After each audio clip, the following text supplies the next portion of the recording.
Alors, nous recevons ce soir Damien Anthony. Damien Anthony est architecte.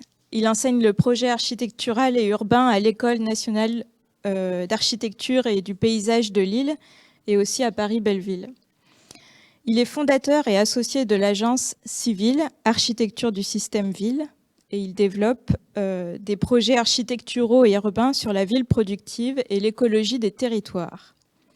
La conférence de ce soir, Cuisine avec dépendance, s'inscrit dans le programme de recherche de l'option design intitulé « Changer d'échelle », initié en 2020.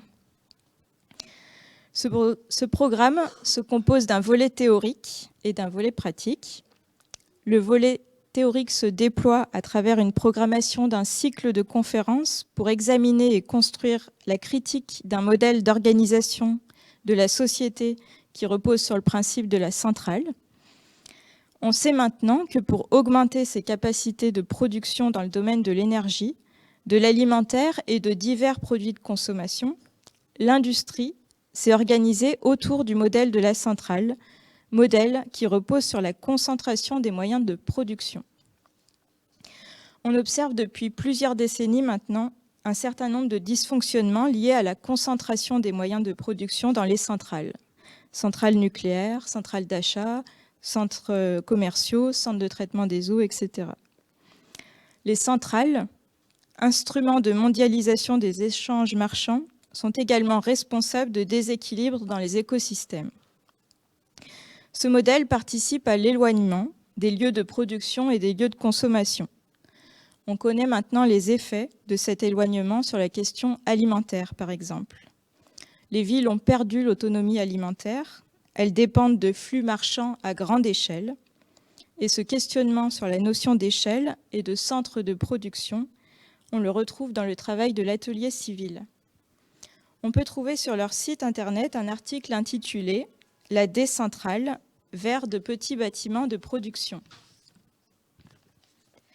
Dans cet article, les architectes de ce collectif proposent, en lieu et place de grandes et lourdes infrastructures dont les villes dépendent, de petites unités de production variées, des micro-bâtiments de production, une décentrale d'énergie, du micro-stockage urbain, un composteur municipal, une ferme de panneaux solaires, une éolienne, un réservoir de récupération de l'eau de pluie, des toilettes publiques productrices de gaz. Le principe, c'est la relocalisation des productions proches des lieux de consommation pour penser des services sous forme décentralisée ou distribuée. Plus généralement, les travaux de Civil interrogent le passage d'une ville fossile à une ville fertile.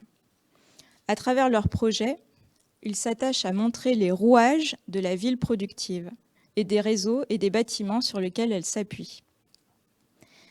Partant du principe que rendre visible, c'est rendre public. Le programme de recherche que nous menons comporte aussi un volet pratique puisque nous travaillons depuis 1 an maintenant sur le scénario d'installation d'une cantine soutenable à l'école. Une cantine, attentive à ses modes d'approvisionnement, privilégiant des aliments cultivés localement, attentive aux ressources et aux déchets qu'elle génère, et fonctionnant sur un modèle économique qui est celui de la coopérative, et qui s'appuierait sur un tissu d'initiatives toulousaines. Dans le cadre des réflexions que nous menons sur la cantine soutenable, l'un des projets de l'atelier Civil nous a particulièrement intéressés, un projet intitulé « Habiter la ville productive, raisonner le stockage et réinvestir la cuisine dans le logement ». À travers ce projet, on peut voir comment l'intérêt pour la ville circulaire a conduit l'atelier Civil à reformuler le cahier des charges d'une cuisine dans un logement. Comment le fait de chercher à mieux cuisiner, à stocker à l'extérieur du frigo, à composter ses déchets, à manger au rythme des saisons, amène à repenser la place et l'organisation de la cuisine au sein du logement. Nous avons cherché à en savoir plus sur ce projet. C'est l'une des raisons de l'invitation que nous avons adressée à Damien Anthony et je le remercie de l'avoir acceptée.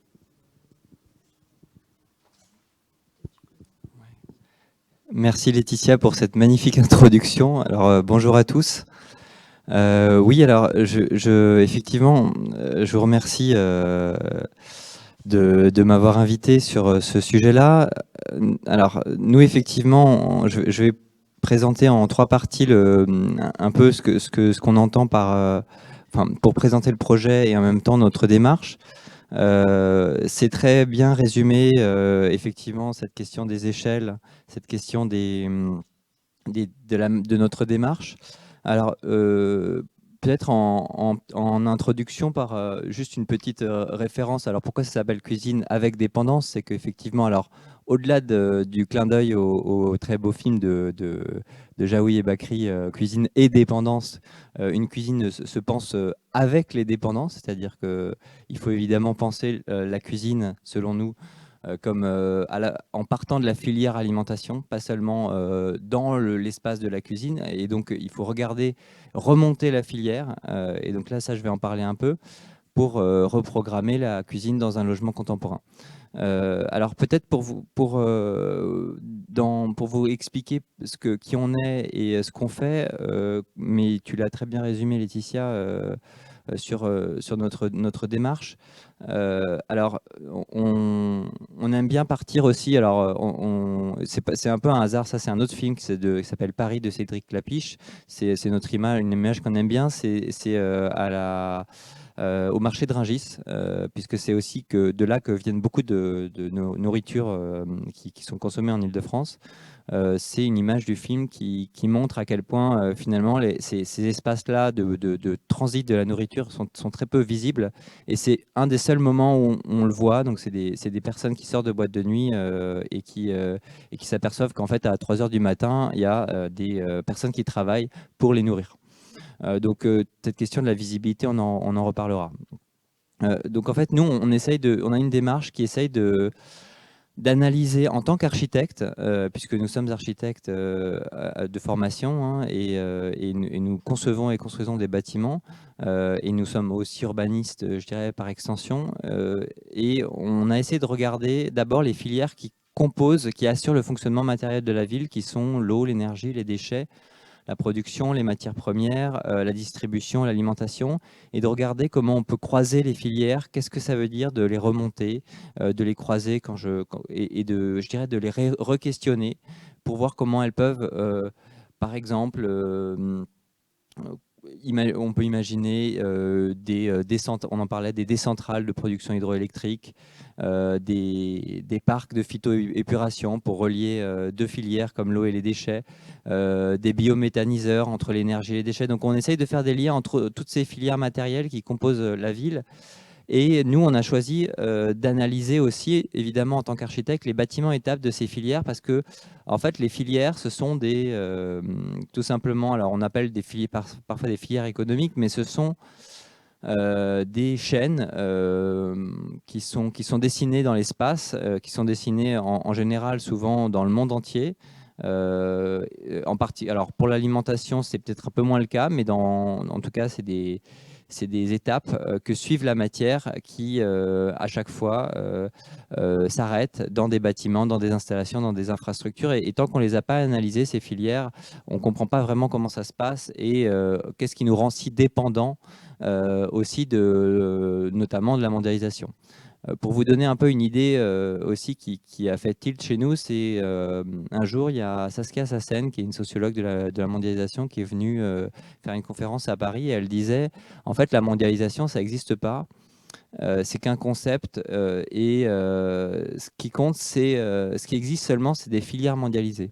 C'est-à-dire qu'en fait, vous avez une myriade de filières qui sont organisées à l'échelle mondiale et qui sont, moi, je dirais, des fils comme ça, c'est-à-dire avec des étapes qui se matérialisent dans l'espace et qui sont, je dirais, qui sont toutes mondialisées parce qu'en fait, elles relient des points qui sont sur la surface du globe. Et donc, en fait, si on veut re-questionner cette mondialisation au sens où si on veut relocaliser la production. Alors là, je fais une petite parenthèse, la ville productive, c'est notre sujet, puisque c'est toutes les filières matérielles. Mais si on veut relocaliser la production, il faut se poser ces questions des filières. Et donc, ça veut dire qu'il faut je dirais, relocaliser filière par filière. Et donc, il faut remonter un peu le fil de ces filières. Alors, nous, on en identifie certaines. Par exemple, en tout cas, celles qui rentrent dans les villes, qui sont assez globalement la nourriture, l'énergie et les marchandises, et qui vont finir par sortir sous forme de déchets organiques, de pollution et de déchets tout court. Et aujourd'hui, c'est comme ça que la ville fonctionne. C'est comme ça que les villes fonctionnent, en particulier les métropoles. Donc, en essayant de réfléchir à un système plus circulaire, on a essayé juste d'essayer de transcrire ce que ça pouvait vouloir dire, d'essayer de rendre plus circulaire un certain nombre de circuits. Alors, ça peut être la méthanisation des déchets, ça peut être la production locale, ça peut être l'agriculture périurbaine, ça peut être effectivement la production locale d'énergie, et ça peut être le recyclage à l'échelle des métropoles et des villes. Donc ça, je dirais, c'est un principe, c'est un schéma, il faut rentrer un peu dans le détail. Et tout ça, évidemment, nous, la question, c'est de le traduire en architecture. Donc là, c'est juste un exemple je dirais, d'un bâtiment là qu'on vient de livrer dont je ne vais pas forcément parler, mais qui s'appelle P4 et qui est situé porte de Pantin à Paris, et qui est un bâtiment qui a pour rôle je dirais, de décarboner une partie de la chaîne logistique francilienne en froid. Et c'est comme une sorte de grand frigo qui permet à des logisticiens de livrer en froid des marchandises, donc tout ce qui est alimentaire, fleurs, certains médicaments, donc certains vaccins par exemple, et de les livrer en triporteur électrique, en camionnette gaz, etc., de façon je dirais, à faire des livraisons faible émission à Paris, dans Paris intramuros et dans les communes à côté. Donc je dirais que c'est une petite part du travail, mais c'est comment aussi on traduit en architecture, et en architecture exigeante dans sa qualité aussi urbaine, architecturale. C'est certaines filières qui peuvent être réinventées. Sachant que, évidemment, après, on n'est pas derrière les exploitants de ces bâtiments, loin de là. La partie 2 que je vais développer, c'est le projet. Alors nous, on l'a appelé Industrie voisine parce que c'était un projet qui intégrait une question de la cuisine, évidemment, mais qui était beaucoup plus large. Alors c'est un concours qui s'inscrivait dans le cadre de Inventer la métropole du Grand Paris, qui sont un appel à projet où vous avez des localités, des municipalités qui vendent des terrains qui leur appartiennent, avec comme contrepartie de faire un projet vertueux et de faire un projet qui va essayer de demander à la fois des opérateurs, donc des promoteurs ou des promoteurs investisseurs, et des exploitants, donc c'est-à-dire des utilisateurs, avec des architectes, et là je vous dirais aussi qu'il y a des paysagistes et il y a d'autres acteurs, de monter un projet commun pour construire un bâtiment. Donc là, en l'occurrence, c'est des logements, un coworking et un supermarché bio et des espaces des ateliers de production. Pour justement, je dirais, faire comme un ensemble et venir ensuite livrer le bâtiment avec ses exploitants, avec les utilisateurs du site. Donc c'est vraiment une démarche un peu intégrée, globale. Donc ça, c'était le résultat du concours. Je vous montre quelques images parce que ça permet de voir à peu près ce que c'est de manière assez claire, avec les logements dans l'angle et des logias dont on reparlera, qui sont des logias associés aux cuisines, et un supermarché bio associé aussi à une association alimentaire. Donc là, on voit un peu le programme. Donc, je ne détaille pas, mais ce qui était intéressant dans ce projet, c'est qu'il s'agissait de reloger un certain nombre d'acteurs de la filière alimentaire. Donc, c'était en fait une brasserie locale qui s'appelle la brasserie Gallia, qui fait de la bière locale à Paris, qui avait en fait qui avait créé un incubateur avec des gens qui faisaient du cidre, des gens qui faisaient une brûlerie de café. Il y avait aussi de la sauce piquante et du thé en feuilles entières. Donc c'était des choses assez pointues, mais c'était des gens qui produisaient sur place, donc dans la partie orange foncé. Donc l'idée, c'était de les reloger et de faire vraiment de la petite production locale. Donc je vous en parle parce qu'on en a parlé dans l'introduction. On va parler plutôt, nous, de la partie verte, c'est-à-dire les logements, qui étaient aussi en lien avec en tout cas une vraie démarche sur la question de l'alimentation. Donc c'était un projet qui avait pour thématique l'alimentation, donc la production alimentaire en circuit court pour un certain nombre pour la partie orange, une association aussi qui s'appelait Ecobulle, qui était dans la partie orange clair, qui favorisait le bien manger, qui était motrice notamment dans l'accompagnement des ménages pour améliorer leur qualité nutritive dans les plats qu'ils préparaient, pour améliorer pour augmenter la quantité de plats préparés à la maison, des choses comme ça, pour mieux s'organiser pour les achats, etc. Donc c'était vraiment une association avec qui on a travaillé, et Biocop, qui est une coopérative que vous connaissez sans doute, qui a des magasins bio en coopérative. Donc c'était tout je dirais, ce panel d'acteurs. Et là, j'insiste parce que, alors là, je parle en tant que praticien d'architecture.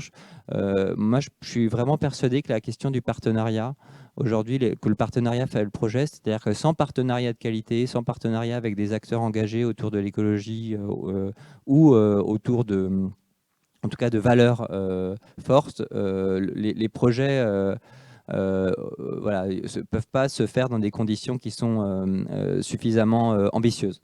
Donc, on était avec un promoteur qui était... alors, travailler avec des promoteurs, on peut travailler avec des bailleurs sociaux aussi pour le logement, mais là, c'était une promotion privée qui nous a encouragés aussi dans le fait d'innover. C'était aussi le cadre du concours Inventons la métropole du Grand Paris. Donc nous, il y avait aussi des paysagistes qui ont travaillé aussi sur la question un peu de la production, notamment d'herbes aromatiques, des choses comme ça, mais qui avaient un rôle plus mineur dans le travail. Ensuite, un bureau d'études d'environnement qui s'appelle ZEFCO, qui nous a aussi aidés sur les questions d'environnement et d'écologie. Et enfin, promoteurs de courtoisie urbaine qui travaillent sur la maîtrise d'usage et qui nous ont aidés aussi à approcher des habitants. Donc c'était vraiment un projet, enfin des futurs usagers, c'était vraiment un projet assez complet de ce point de vue-là, c'est-à-dire qu'on avait vraiment en tête des utilisateurs finaux.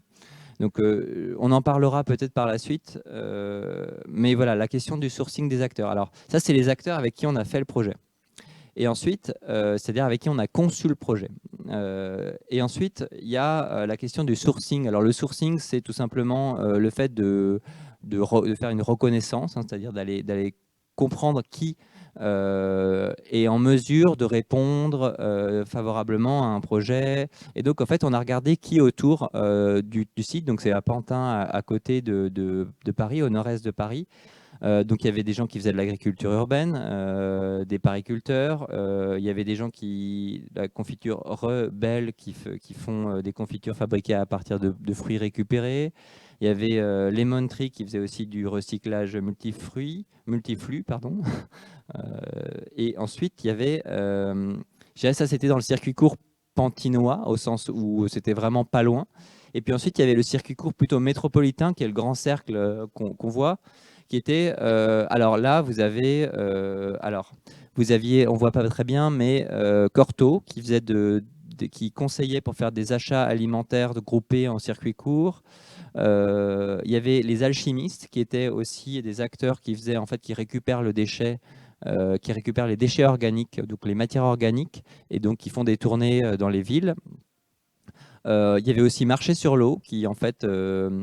donc c'est une association qui s'occupe de récolter des fruits et légumes sur des productions qui sont autour du canal de l'Ourcq, qui est un canal qui devient ensuite le canal Saint-Martin à Paris, et en fait qui permet de... Alors c'est une petite association, c'est une initiative, je dirais, toute petite, mais qui est vraiment l'exemple de la décentralisation de la logistique et de la production à Paris.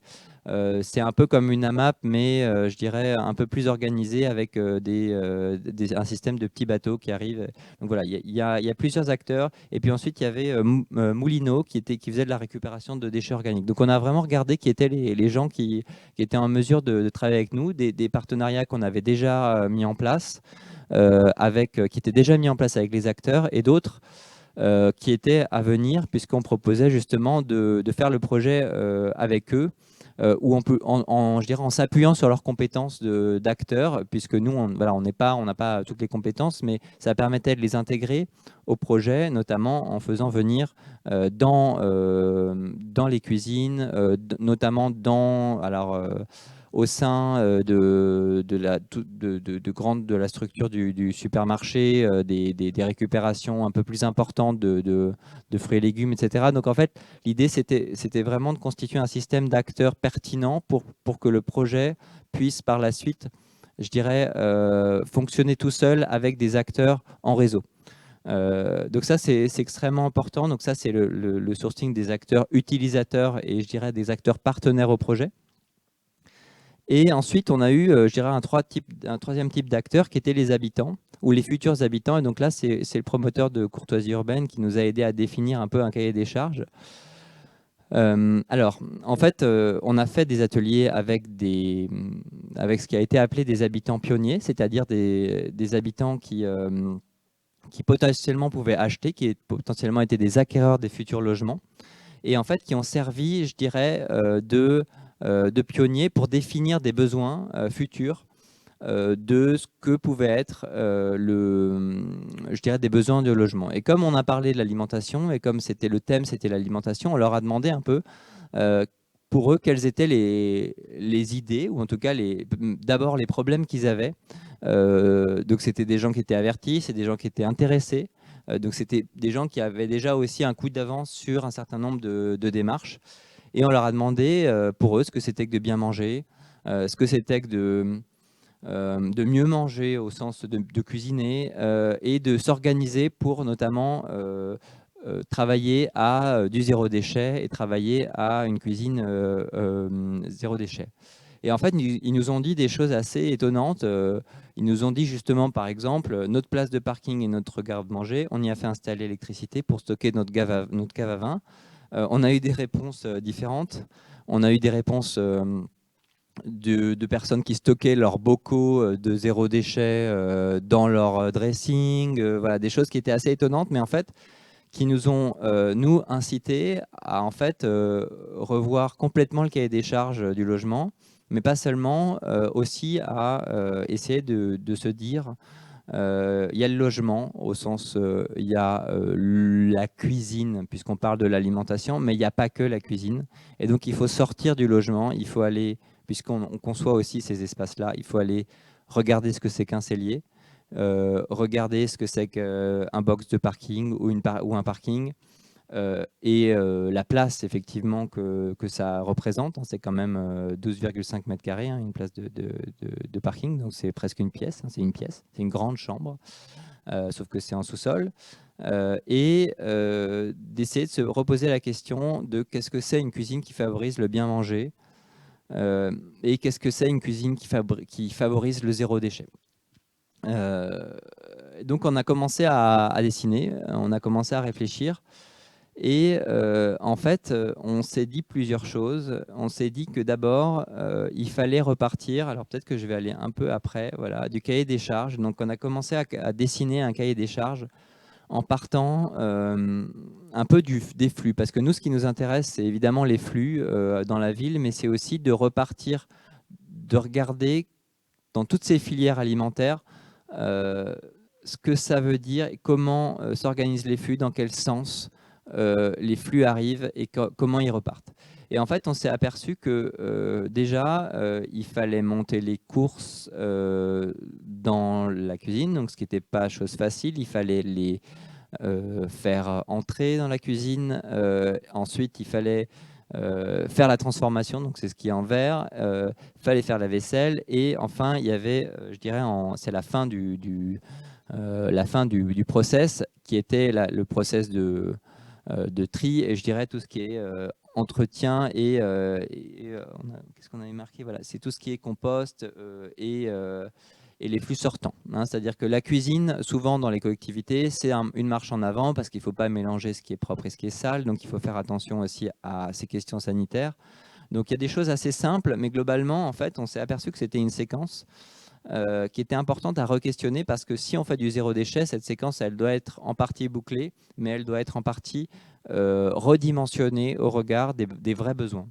Et donc, on s'est d'abord posé la question de la séquence, c'est-à-dire comment on rentre facilement ces courses. Donc, le petit 1, donc c'est le plan de logement qu'on voit à droite, et comment on fait une séquence entrée dans le logement, entrée dans la cuisine, et comment on associe à la cuisine des espaces, évidemment l'espace pour manger, hein, qui doit être proche de la cuisine, mais également un espace supplémentaire, parce qu'en fait, on s'est aperçu, dans tout ce qui nous a été dit, qu'il n'y avait pas assez d'espace pour préparer, pour stocker, pour laver, pour, je dirais, tout simplement organiser sa cuisine d'un point de vue zéro déchet, parce qu'en fait, le zéro déchet et le bien manger, c'est-à-dire faire vraiment la cuisine, préparer, découper, etc., toutes les actions qui sont nécessaires, en fait, elles nécessitent beaucoup de place.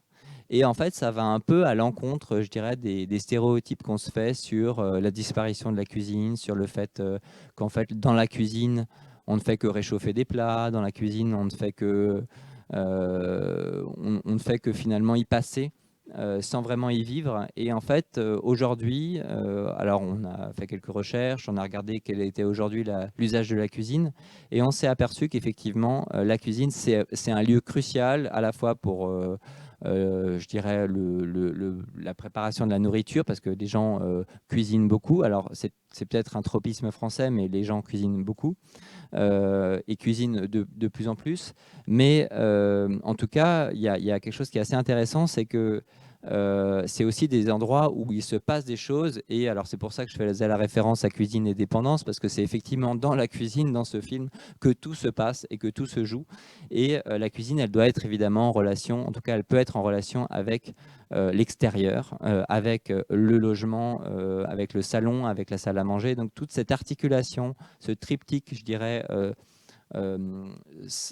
cuisine, salle à manger et cellier, on a essayé de l'organiser dans un plan comme ça en L, de façon à pouvoir vraiment avoir un accès extérieur avec la cuisine, mais aussi augmenter les surfaces de stockage et le volume de stockage. Donc on a vraiment fait un inventaire du volume de stockage qui était nécessaire pour une cuisine de tant de personnes, etc. Et en fait, ça nous a aidé, je dirais, à la fois à concevoir ce que vous voyez sur la droite, qui est un cahier des charges dessiné, donc en axonométrie, qui a permis d'un peu d'essayer de comprendre comment une cuisine pouvait fonctionner. Donc, alors, je ne rentre pas dans le détail, mais globalement, ça nécessite de la place et ça nécessite aussi des astuces, parce que dans le logement contemporain si cher, si petit, notamment dans les centres-villes, le rangement disparaît, le rangement, je dirais, quand on dit le rangement, c'est le rangement qui est déjà là dans votre logement quand vous rentrez dedans, c'est-à-dire c'est des placards, c'est des cloisons dans lesquelles vous avez déjà des rangements qui sont prêts. Vous n'êtes pas obligé d'amener l'armoire de grand-mère qui va finalement prendre toute la place et qui ne va pas forcément être intégrée dans le logement. Donc c'est la question du rangement intégré qui est aussi là. Et donc, en fait, on a proposé dans ce projet de créer à la fois un buffet dans la loggia qui sert de cellier, et de fabriquer une loggia cellier qui permettait aussi de stocker des choses à l'extérieur, parce qu'il n'y avait pas besoin de stocker toujours des choses à l'intérieur, qu'elles soient protégées du soleil, mais également qui permettent d'avoir, je dirais, de regrouper à la fois la structure de cette loggia, qui était déjà payée par le fait d'avoir la loggia, et en même temps d'avoir du rangement au sein de la structure. Donc c'était vraiment une optimisation de l'espace. Je vous montre un peu ce que ça donne. Voilà, ça, c'est les loggias celliers, donc qui étaient organisés vraiment comme une sorte d'étagère dans laquelle on pouvait poser pour chaque logement en angle un certain nombre d'affaires, notamment du stockage lié à l'espace extérieur. Alors, toutes ces choses-là, ça peut paraître normal hein, d'avoir un cellier, mais c'est vraiment des choses qui parcourent, qui traversent aussi l'histoire de la conception du logement. Hein. On pourra y revenir, mais notamment avoir un espace extérieur en lien avec son espace pour préparer la nourriture, c'est extrêmement important, notamment pour laver des choses, pour faire des choses en extérieur qu'on ne peut pas faire en intérieur. Donc, c'était vraiment cette logique-là de cahier des charges destiné. Là, on voit un exemple de logements qui ont été faits à Zurich, où justement, ça donne un bon exemple aussi de la qualité d'habiter que peuvent avoir ces espaces quand on met en relation un espace extérieur avec une cuisine. Alors là, c'est voilà, c'est assez, je dirais, c'est assez minimal, mais c'est intégré, c'est lumineux, il y a des possibilités tout à fait de connexion entre l'intérieur et l'extérieur, mais c'était pour donner un peu un exemple. Donc comme c'est un concours perdu, on ne l'a pas gagné, mais on compte bien continuer à intégrer ces choses-là dans le cahier des charges. Alors après, on pourra parler un peu des acteurs, notamment la question du cuisiniste. Donc là, je vous fais pas je dirais l'ensemble de la critique du mode de financement du logement contemporain, mais on pourra en parler parce qu'effectivement, il y a souvent peu de marge de manœuvre. Et pour autant, ce qu'on a constaté, nous, c'est que dans les logements en accession, hein, c'est-à-dire les logements qui sont achetés par les preneurs, par les ménages en général, la cuisine, c'est le poste, enfin en tout cas je dirais c'est ce qui donne lieu à le plus de ce qu'on appelle des travaux, travaux modificatifs acquéreurs. C'est-à-dire que c'est en fait quand vous achetez un logement, vous avez le droit à des modifications et c'est sur la cuisine que se concentre l'ensemble, enfin beaucoup de modifications qui sont demandées par les clients, par les acquéreurs finaux, c'est-à-dire par les acheteurs du logement dans du logement neuf, hein, c'est-à-dire quand on achète sur plan, ce qu'on appelle de la vente en l'état futur d'achèvement. Hein. Donc voilà, ça c'est un peu sur la question de la cuisine. Alors, je pourrais en parler un peu plus précisément, mais je pense que... Alors, tout ça pour vous dire qu'effectivement, c'est important de penser à différentes échelles la question du logement, c'est-à-dire que si on ne se rend pas compte que en fait derrière toutes ces je dirais toutes ces filières, notamment la question du stockage, le fait de l'approvisionnement de la nourriture, les emballages, la nécessité d'augmenter aussi la quantité d'emballage quand on utilise une cuisine, puisqu'on n'a plus en principe dans la cuisine zéro déchet de l'emballage, mais on a plutôt des contenants qui doivent être stockés vides, stockés pleins, donc ça augmente la place en fait. On ne peut pas re-questionner la cuisine, ou plutôt on fait une cuisine un petit peu comme avant. Et pareil, je dirais en sortie, dans la question purement des déchets, pareil, le tri des déchets, c'est-à-dire qui sont censés plus être des déchets justement, mais le carton, les matières organiques qui peuvent justement aussi avoir des questions de propreté, des questions d'odeur, etc. Donc le compost, le lombricomposteur, des éventuels méthaniseurs, ou en tout cas tous ces petits contenants qui finissent par en faire beaucoup de contenants. Il faut les penser à l'échelle à la fois je dirais de la cuisine, mais il faut les dimensionner. Et donc ça veut dire qu'un cahier des charges de cuisine tel qu'il est écrit dans des cahiers des charges de logement, aujourd'hui, il n'est pas satisfaisant. Et il n'est pas satisfaisant parce qu'il ne répond pas à ces questions-là. Il répond pas, et en fait, il empêche aussi je dirais, de transformer les cuisines vers aussi ce qui pourrait accompagner une transformation de la société. Peut-être qu'on peut aussi parler de la question des parties communes hein, dans le logement. Là, je vais un peu plus loin, mais effectivement, le bac à compost, il va ensuite quelque part. Donc, est-ce qu'il y a dans les parties communes des espaces où ces choses-là peuvent être récoltées par exemple par des acteurs de l'économie circulaire? Est-ce que ces acteurs ont accès? Donc, comment ils font? Est-ce qu'ils ont la clé? Et donc, en fait, toute cette logique-là de filière, elle doit être aussi pensée, enfin en tout cas le logement doit être questionné au regard de nouvelles filières qui viennent à un moment donné remplacer les anciennes filières fossiles non circulaires du logement. Donc à un moment donné, effectivement, alors il y a le compost, il y a aussi effectivement la question des emballages carton. Est-ce qu'on met un compacteur dans les ensembles de logements parce qu'il y a beaucoup d'emballages, donc est-ce qu'on essaye de réduire les emballages à la source donc de travailler avec des fournisseurs qui n'ont pas d'emballage, donc forcément c'est des contenants, c'est un système de consigne, donc ça forcément ça oblige à revoir peut-être la question de l'objet consigné, hein, donc après on peut réfléchir, et donc en fait systématiquement quand on réfléchit à la conception en tout cas nous, d'un logement, on essaye aussi de se poser la question à la fois à l'échelle de l'objet, alors pas forcément dans son dessin fin, mais dans sa conception, dans son volume. Je ne sais pas, le cajot, le container à poubelle, des choses comme ça, de la place que ça prend.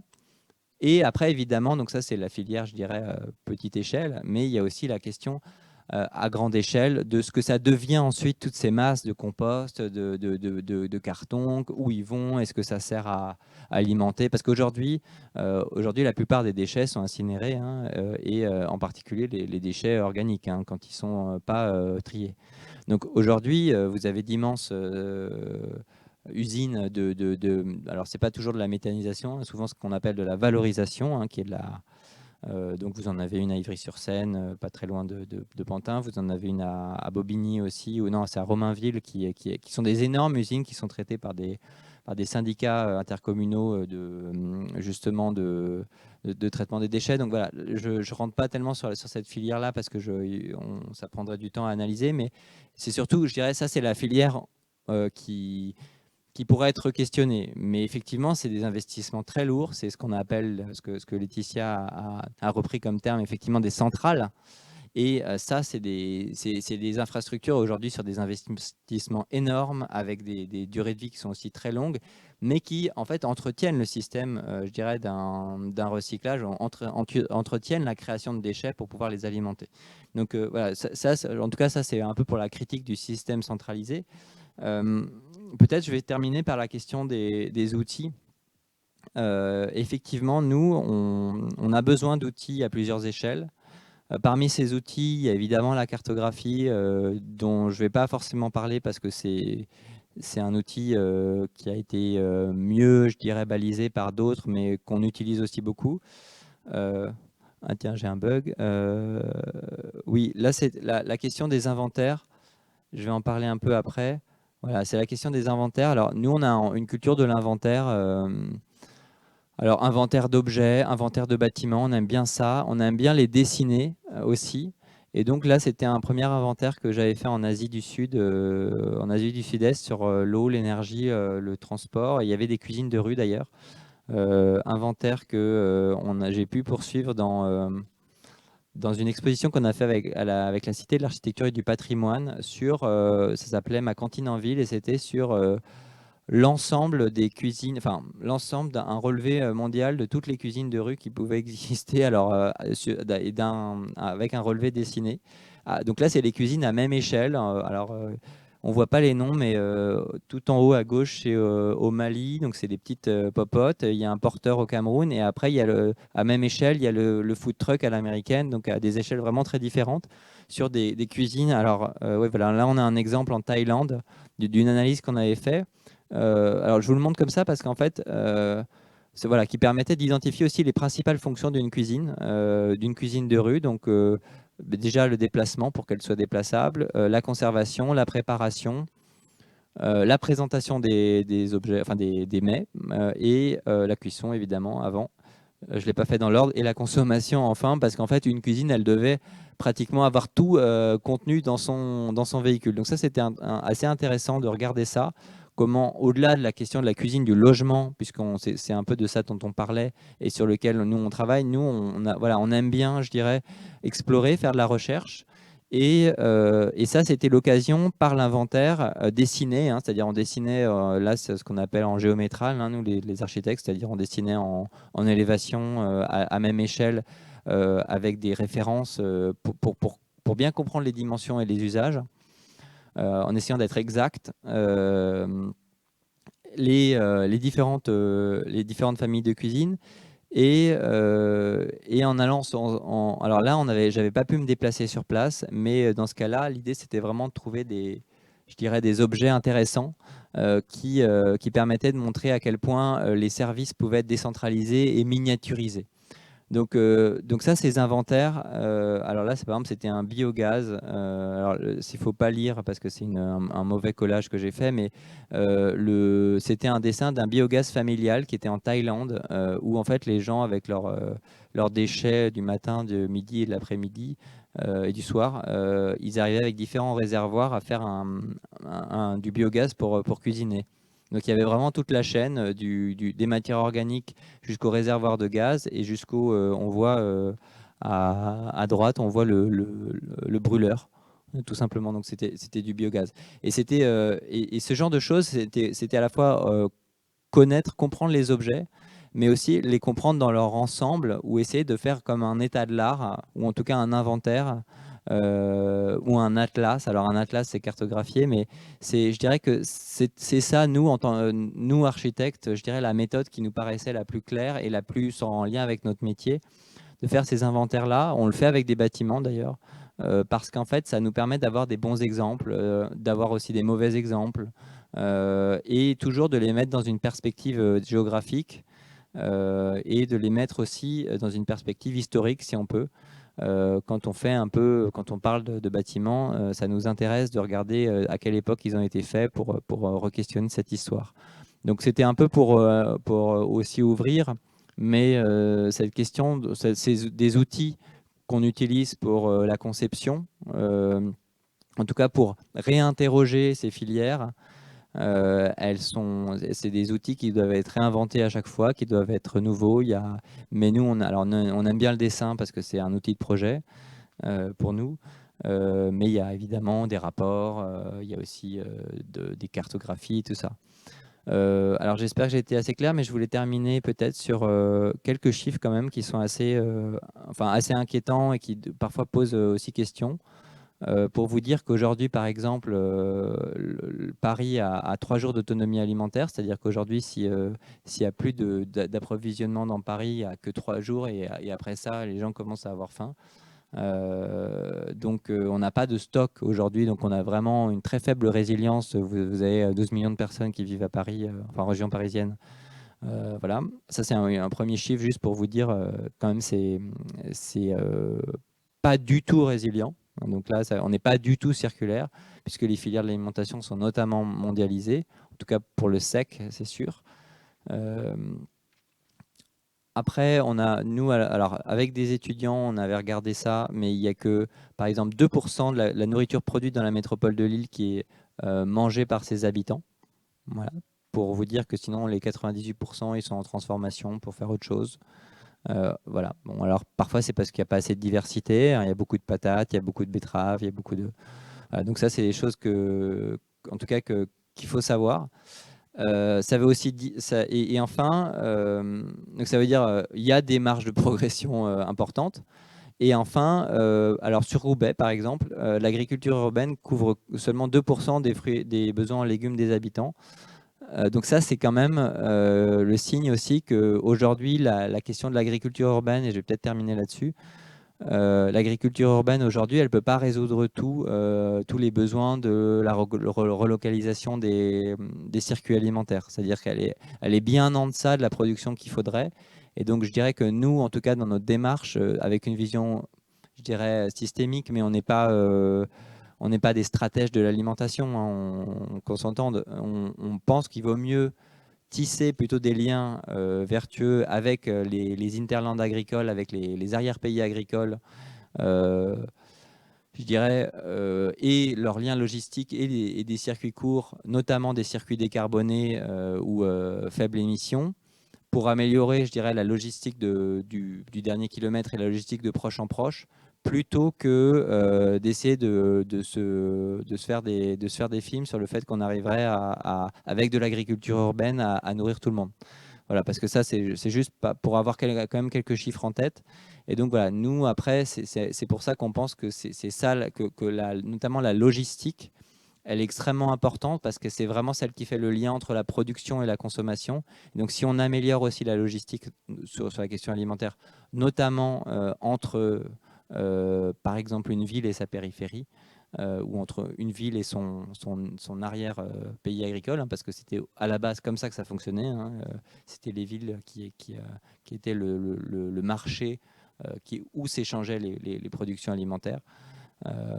Donc voilà, ça serait déjà un peu mieux. Il y a des villes qui s'engagent sur ce chemin, il y a des métropoles. C'est très difficile pour les métropoles, mais c'est un chemin qui aujourd'hui est sérieusement pris par des municipalités. Je pense à Albi, par exemple, près d'ici, et à Rennes aussi. Donc, qui essayent d'acheter des terrains et tout ça. Donc voilà, je dis ça comme ça parce que c'est des choses qui bougent et qui sont ensuite évidemment intéressantes à re-questionner au regard de la production, aussi de la consommation de produits frais dans les cuisines.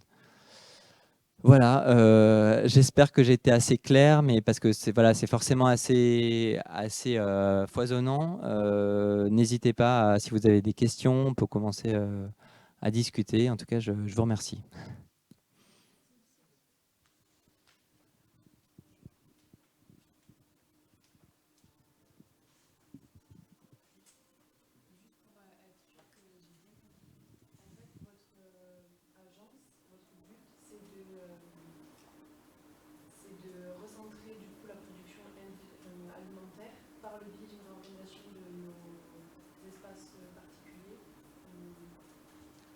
Alors en fait, on travaille sur beaucoup de sujets. J'ai peut-être été un peu rapide au début. On travaille sur la ville productive au sens où déjà, c'est un gros sujet. On essaye de remettre de la production dans les villes et en lien avec les villes et de faire en sorte aussi que la production, les zones d'activité puissent aussi s'urbaniser mieux, etc.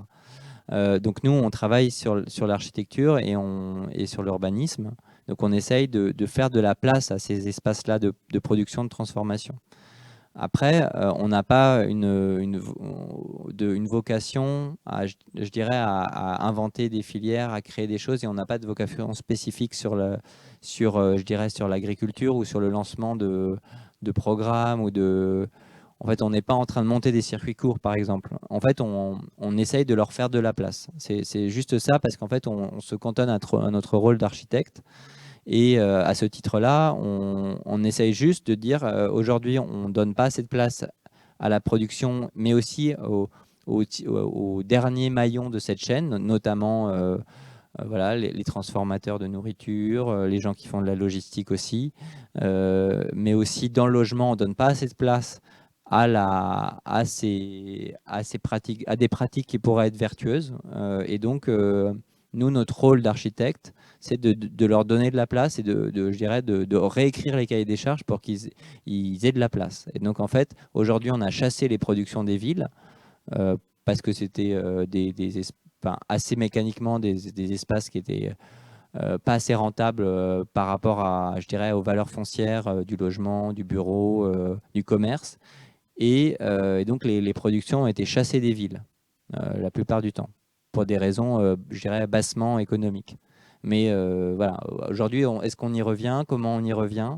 C'est une vraie question. Comment on donne de la place? Donc c'est un peu le rôle de ces petits schémas. Comment on donne de la place aujourd'hui à la production, mais la production aussi distribution. C'est-à-dire comment on arrive à mieux livrer les villes par train, par bateau, par des véhicules plus propres.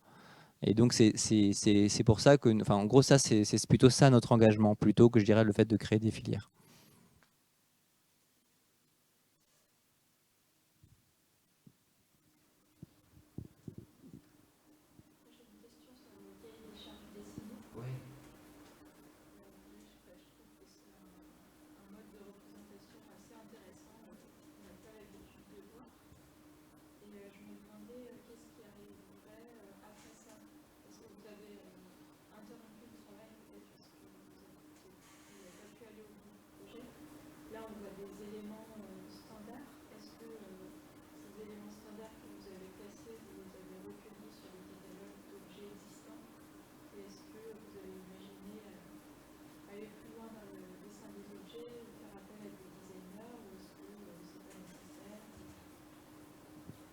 Alors c'est vrai que ça pourrait être l'étape de faire appel à des designers pour inventer des objets.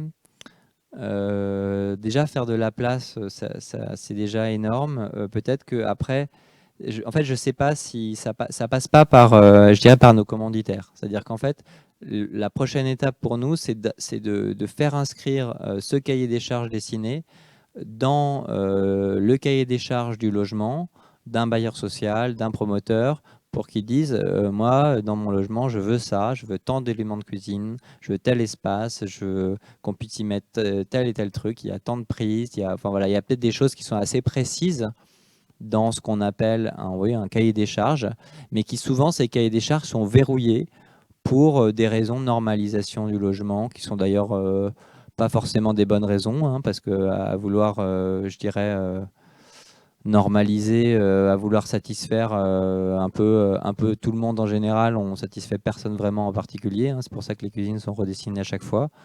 Et je dirais qu'après, évidemment, il y a un rôle du designer, j'imagine, à peut-être à concevoir, peut-être à concevoir des dispositifs. Ouais. Alors, est-ce que c'est du mobilier? Est-ce que c'est du mobilier intégré? Peut-être. Mais je dirais, là, on est plutôt dans le design objet qui viendrait s'inscrire là-dedans. Alors, ça peut être, je sais pas, des dispositifs d'ensilage pour les carottes et les patates. Ça peut être des dispositifs de consigne plus solides que du bocal. Ça peut être, je sais pas, ça peut être en fait pas mal de choses. Ça peut être des bioseaux qui sentent pas et qui sont faciles à nettoyer, je sais pas, des choses comme ça. Il y a une série de... Après, voilà, il faut voir où se situe, je dirais, le rôle du designer là-dedans. Peut-être que c'est chez le cuisiniste, peut-être que c'est dans un magasin de cuisine, enfin, ou chez des gens qui vendent plutôt des articles de cuisine. Je sais pas exactement où il peut se situer, mais effectivement, il peut y avoir des modules. C'est vrai que nous, on conçoit souvent des cuisines de manière assez sommaire parce que c'est pas fourni avec souvent et ça se limite à des blocs de 60 par 60, tu vois, donc c'est des choses qui sont assez simples. On va prévoir une crédence, c'est ce qui est dessiné en petits carreaux verticalement. Il y a des choses un peu de base, mais souvent, en fait, on rentre pas et pourtant, on gagnerait à re-questionner la place du frigo, notamment le rôle lui-même du frigo, hein. Alors peut-être que ce qu'on peut dire là sur la cuisine zéro déchet, c'est vrai que je ne l'ai pas dit, mais c'est quelque chose qui est intéressant, c'est une cuisine zéro déchet. Pour nous, c'est aussi une cuisine où on peut voir les aliments, parce qu'en fait, ce qu'on ne voit pas, finalement, se gâte et on le jette. Et donc, en fait, c'est vrai que on a aussi laissé ouvert tous ces placards. Je dirais, c'est aussi pour qu'on puisse voir. Alors, si qu'on voit le stock, c'est pas forcément grave. Alors après, il y a des questions de lumière, mais je pense que ça aussi, ça se conçoit. Des meubles de cuisine où on voit, des meubles de cuisine où l'air passe mais pas la lumière, des choses comme ça. Parce qu'en fait, tous les aliments et je dirais, toutes les conserves et conservations n'ont pas besoin des mêmes caractéristiques, je dirais, physiques pour leur conservation. Et donc, c'est intéressant de rentrer dans le détail de ce que c'est vraiment un espace pour conserver. Et donc là-dessus, là, je pense qu'il y a un vrai cahier des charges un peu plus précis dans lesquels on peut rentrer. Alors, je sais qu'il y a des designers qui ont travaillé là-dessus. Il y a des super projets de cuisine zéro déchet. Donc, franchement, il y a vraiment de quoi faire, notamment sur la modularité et sur le côté pratique, dans lesquels, voilà, nous, je dirais, on construit un peu un cadre comme ça, on rentre pas souvent dans ces choses-là parce qu'on n'a pas de mission. Par exemple, là, on a essayé d'avoir une mission avec un cuisiniste pour pour qu'on puisse proposer au client, à l'utilisateur final, de faire je dirais, enfin en tout cas de concevoir vraiment une cuisine, mais ça s'est pas fait. Bon, voilà, c'est peut-être pour des raisons aussi économiques. Est-ce que le client final, il est prêt à acheter une cuisine en plus, ou est-ce qu'il va, parce que souvent ce qui se passe, c'est qu'il va chez Ikea et en fait il l'a fait lui-même sa cuisine, parce que voilà, il y a le rouleau compresseur d'Ikea. Voilà, après faut rentrer ensuite dans les questions économico pratique de l'utilisateur et comment on fait adopter une cuisine zéro déchet. Donc là, je dirais, c'est plutôt la partie aussi après cuisine, design sociale, quoi. C'est-à-dire comment aussi on fait adopter des nouvelles pratiques et pas seulement, on ne conçoit pas seulement des nouveaux objets, quoi. Donc voilà. Ça, moi, je ne connais pas bien ce métier designer, mais voilà, c'est à peu près ce que je sais de ça. Oui. Bonsoir.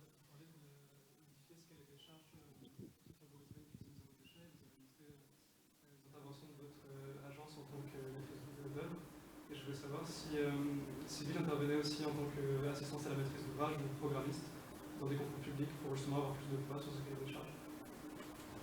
Alors oui, on fait de la programmation, surtout pour l'activité. Alors c'est vrai qu'on n'a pas encore fait pour on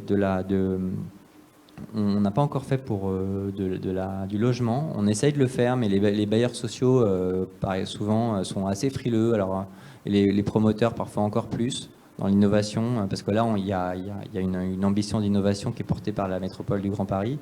Donc vous ne gagnez pas si vous n'avez pas montré que vous faites de l'innovation. Donc parfois, c'est un peu un jeu de dupes.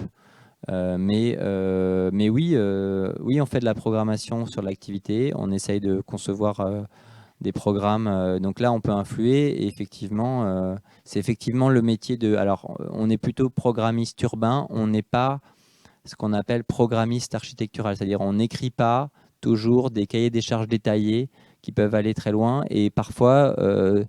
je dirais, la question, c'est aussi le programme.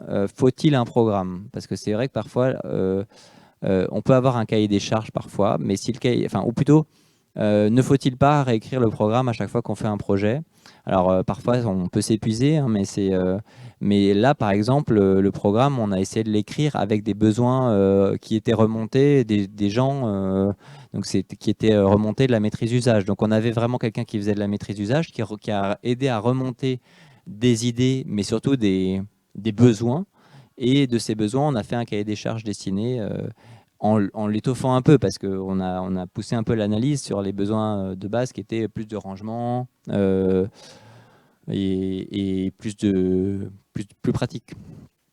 Donc oui, on fait de la programmation, mais pas on n'est pas programmiste architectural, parce que c'est des métiers après qui sont assez précis et qui sont. Mais bon, c'est vrai, hein, un cahier des charges, ça s'écrit, et effectivement, nous on pense que ça se dessine parce que ça permet de rendre les choses aussi un peu plus parlantes, un peu claires. Je crois que c'était Paul Valéry qui disait un dessin vaut mieux que 1000 mots. Donc alors là, on a beaucoup écrit parce qu'on parle beaucoup et on écrit beaucoup, mais on dessine aussi, donc on trouve que c'est plus clair en dessinant, quoi.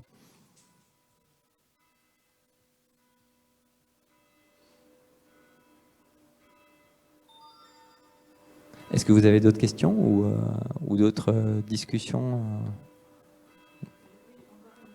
Ouais.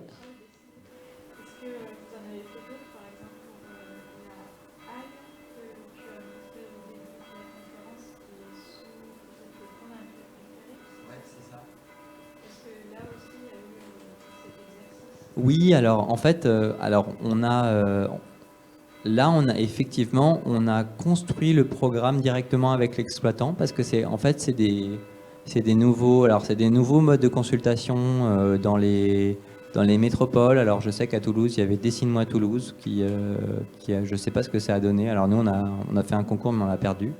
Enfin, il n'a même pas été déclaré lauréat, c'était à Balma. Donc ça s'est pas fait. Mais en fait, ces nouveaux appels à projets, alors le problème, c'est que c'est fait par le privé, qu'il n'y a pas toujours des intentions service public, mais et souvent, ça va être des questions de charges foncières, de concours de charges foncières et pas seulement d'architecture. Mais là, c'était un appel à projet où en fait, vous venez avec votre exploitant. C'est-à-dire que le maître d'ouvrage qui va construire le bâtiment, il vient aussi avec son exploitant. Donc là, c'est Ecolotrans qui va exploiter le bâtiment, qui est en fait une boîte de transport, je dirais, basse émission, qui s'est lancée il y a maintenant 20 ans, qui justement nous a aidés enfin, on a fait le projet avec eux, on a dit le nombre de places qu'ils voulaient, la surface qu'on pouvait obtenir, le quai de déchargement là, que vous voyez, comment on le dimensionne, tout ça. Donc on a fait ce programme-là vraiment avec eux. Donc là, je dirais, on a vraiment fait du sur-mesure. Et ça c'est vraiment important parce que alors le logement, ça se réfléchit quand même à grande échelle parce qu'il y a souvent les mêmes besoins. En tout cas, on peut les questionner à grande échelle sur des bâtiments d'activité, dans des contextes contraints comme ça. Il y a aussi la question de la place. Là, on est sous le périphérique, on est sur 2 tunnels, on est sur un site contraint. Donc c'est un appel à projet de la ville de Paris là, qui a été lancé et qui justement nous permettait de venir avec un exploitant. Et donc on a vraiment construit le cahier des charges avec eux. Alors est-ce qu'on l'a fait en dessiné? Oui, on a dessiné, on a fait un schéma fonctionnel, effectivement, pour mettre en place le programme. Mais ça s'est vraiment fait, je dirais, en même temps, quoi. On a dessiné ensemble le projet pratiquement. Et maintenant, il exploite le bâtiment. Alors évidemment, les process logistiques, ça change tout le temps. Donc on a essayé de le faire le plus flexible possible. Mais évidemment, donc il y a des prises pour recharger les triporteurs électriques. Donc là, il n'y a pas encore les triporteurs, mais ils sont arrivés. Des prises pour recharger les batteries. Alors il y a des choses aussi que même en chantier, on a dû changer parce que il avait des besoins un peu différents. Par exemple, les triporteurs électriques, il faut enlever la batterie, il faut charger la batterie.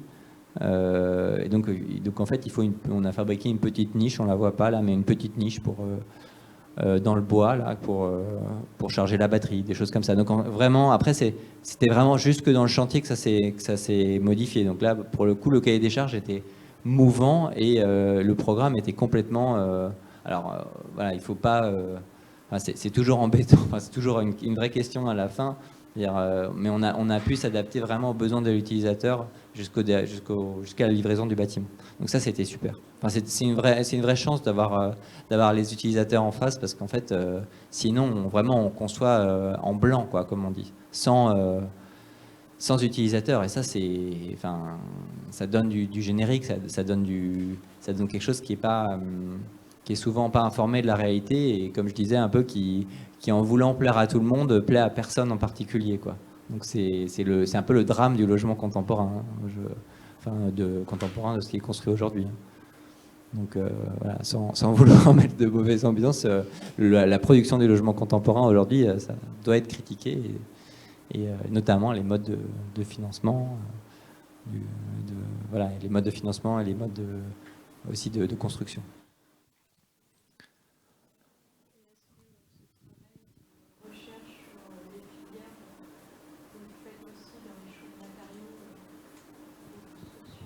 Alors on essaye, ouais. Alors là on pouvait pas construire en bois sous le périph' parce que sinon il y avait trop de pouvoir calorifique, donc les pompiers nous ont interdit. Mais on a quand même mis un peu de bois. Oui, on a essayé on a une matériothèque à l'agence de matériaux biosourcés, géosourcés et de filières locales. Et on essaye de développer ça à l'agence. C'est encore un chantier assez important, mais il y a aussi d'autres agences qui le font très bien, sans doute mieux que nous. Mais évidemment, c'est des choses qui s'organisent. Et donc là, en fait, ce qu'on a fait là, c'est sur ce bâtiment-là, comme on n'a qu'une convention d'occupation de 18 ans, le bâtiment, après 18 ans, il sera démonté. On a vraiment fait en sorte que le bâtiment soit totalement démontable en composants. Donc en fait, c'est plutôt ça, je dirais, là, aujourd'hui, l'intention sur la matérialité du bâtiment, avec que des composants démontables, des IPE, des panneaux, des panneaux de chambre froide qui ont un marché de l'occasion aussi, donc vraiment sur le réemploi à terme du bâtiment. Mais c'est vrai que c'est une vraie question, les filières courtes dans le bâtiment. C'est un grand sujet. C'est un sujet alors, il y a le réemploi, mais il y a aussi effectivement la question des circuits courts et la question aussi du mode opératoire de chantier. Là, c'est encore un gros sujet et je dirais un gros chantier, sans faire de mauvais jeu de mots, pour les architectes et les acteurs du bâtiment.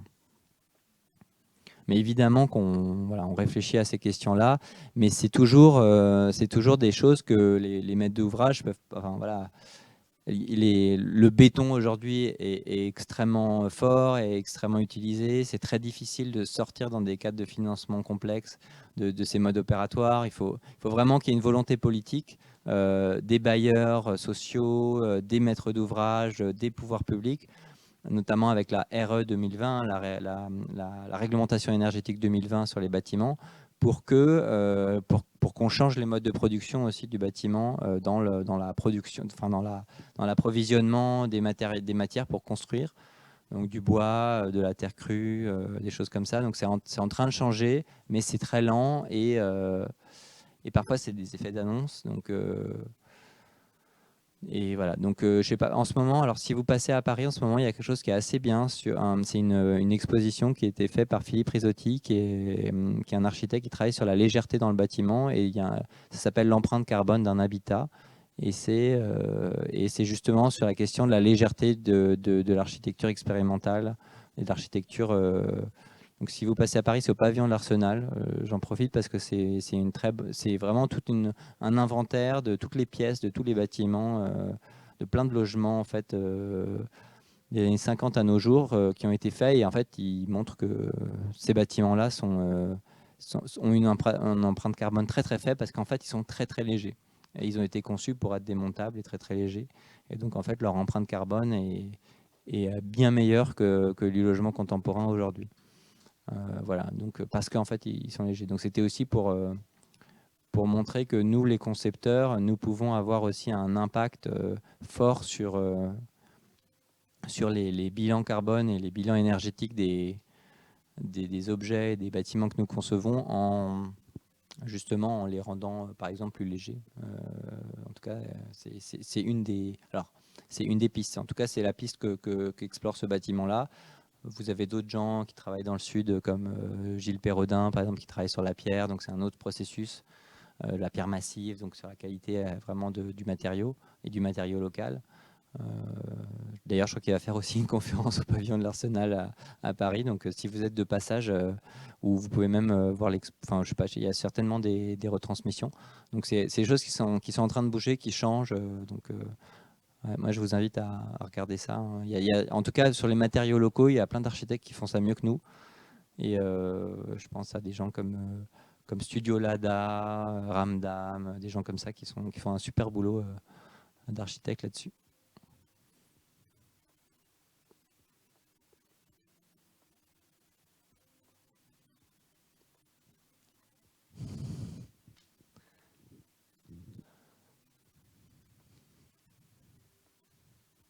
On s'arrête là? Vous avez d'autres questions? De